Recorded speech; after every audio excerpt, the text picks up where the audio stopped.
June 4th. What a wonderful day in history where nothing bad ever happened inside any single capitals inside the world, including tanks, a student wearing a white shirt, black pants, and holding some trash bags. And yes, no one definitely died because of a tank injuries, and no one definitely died in this capital called Beijing or Peking. Yes, totally no one died in that lovely city in June 4th. Anyways, we're playing Switzerland. Switzerland, one of the few countries that did not participate in World War II, and actually was given the choice not to participate because you guys were naturally that lucky. But we actually didn't participate in World War II, and instead we kept Nazi gold inside our facilities. But unfortunately in Fire and Steel, the only resources that you can have are manpower and infantry equipment, artillery, trucks, and tanks. On that list, there is no whatsoever any mention of gold. Now, without Nazi gold, can we survive? And Switzerland is the weakest country in Europe so far. My opinion on that may change when I get into the Balkan regions, but as currently, Switzerland has starting 2 factories and 84 manpower per month, which means, that's right, we have a lower manpower score than Liberia, which starts with 89 manpower per month and also starts with 2 factories. Besides the fact that Liberia has started with 1 division and we start with like 8 divisions, basically Liberia is better than us in many ways, except of how many divisions we start with. But for this little wincy tiny country at almost the center of Europe, we should look east.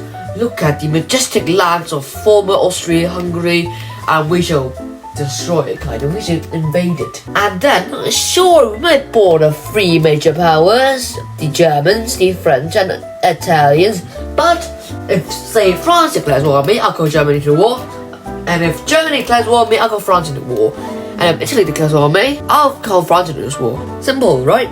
But there's more to it.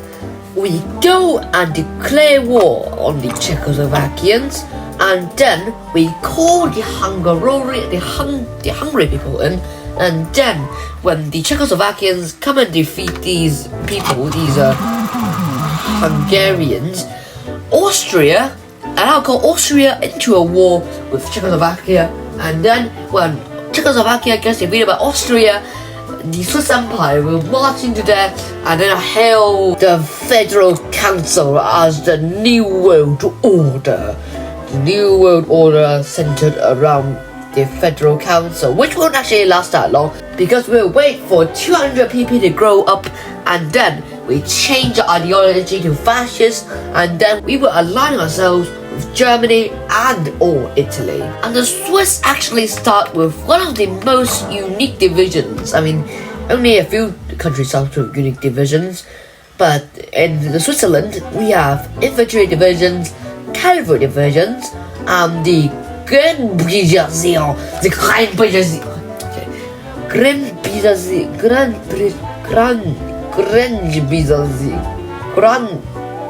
Cringe Brigade, okay?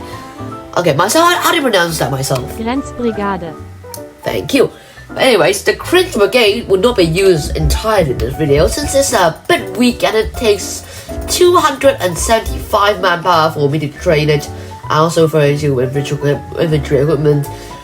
We need manpower, like a lot of manpower. Speaking of manpower, I'm now going to train my first trainable division inside Switzerland. Every single province on this map, like every single little detail you see on this map, like say the fact that this island exists, or this island exists, or the fact that this island exists, is all due to me.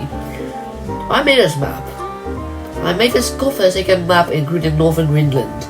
And this little island here which is actually uncolored because I forgot to. But at least it's better than me completely forgetting that a Far East exists, and instead I literally gave Far East and Siberia to Siberia. I'm not joking, I almost did that. I don't know why it is important, but for some reason I feel it's a very important issue that Sansai is inside the Allies. Also, they were still being led by Zai. And this is all about my series where I play nations from west to east. And today we're playing Switzerland. And our next nation would be Norway, sandwiched between the United Kingdom technically, the Danish and the Swedish. And surprisingly, no nation has actually justified on this little nation called Switzerland yet. That's actually really surprising considering how much nations are actually important. I put out 4 nations. 5 if you actually know how to count, but 4 if you actually play Fire and Steel. Because Liechtenstein is not a god-forsaken thing in this game, or in House of Iron 4.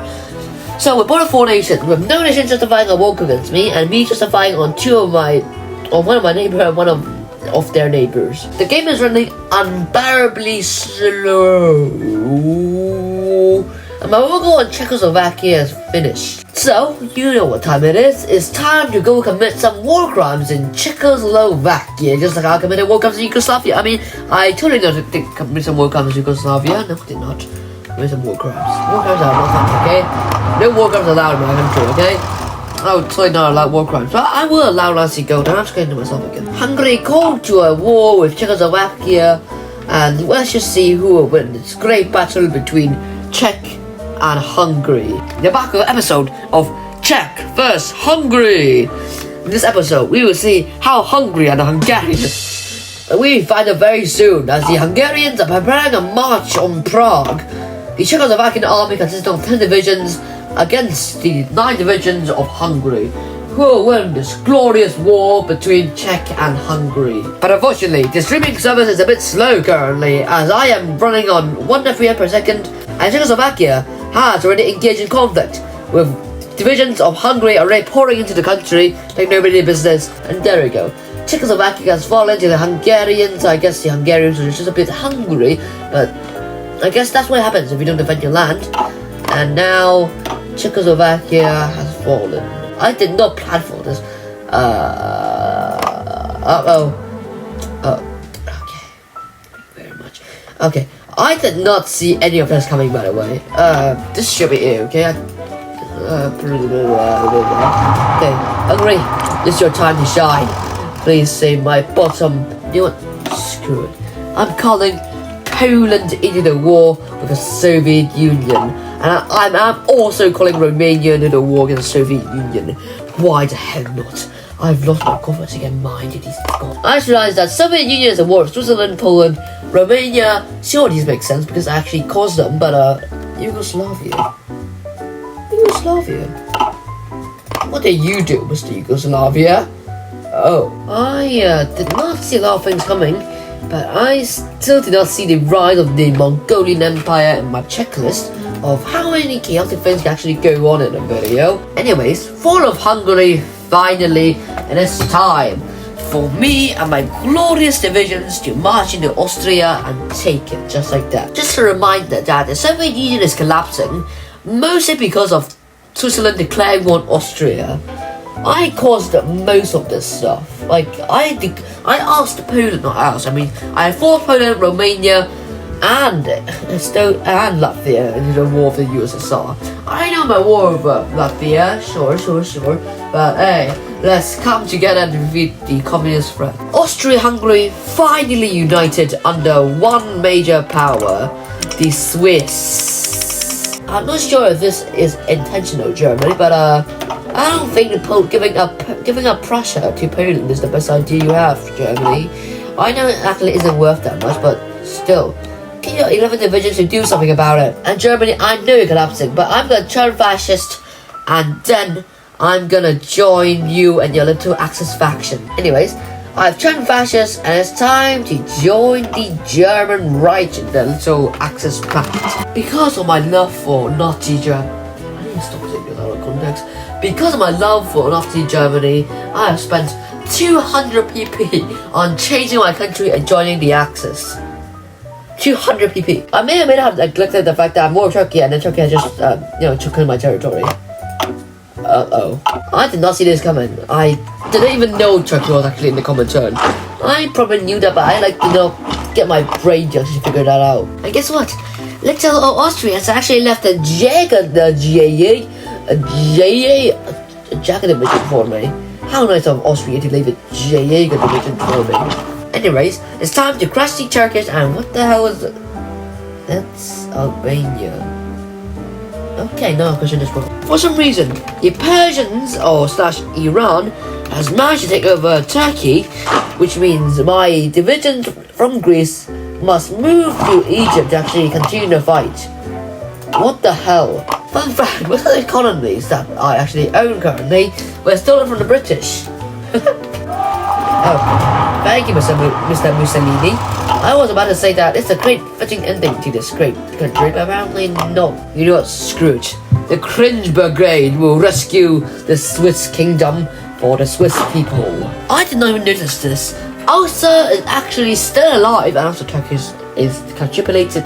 And that's besides the fact that I could actually not tell myself apart from Ulster and the Swiss Empire. So, and there we go. Ulster is now this shade of weird stuff, and now I can tell myself apart from Ulster, and my Cringe Brigade is here. Need to cringe all over you. Looks like this world is falling apart quite quickly for the newly born Swiss Empire. Hopefully Germany can handle this, right? Because I'm pretty much dead already. With my colonies being stolen from UK, then by the UK, and also the Italians.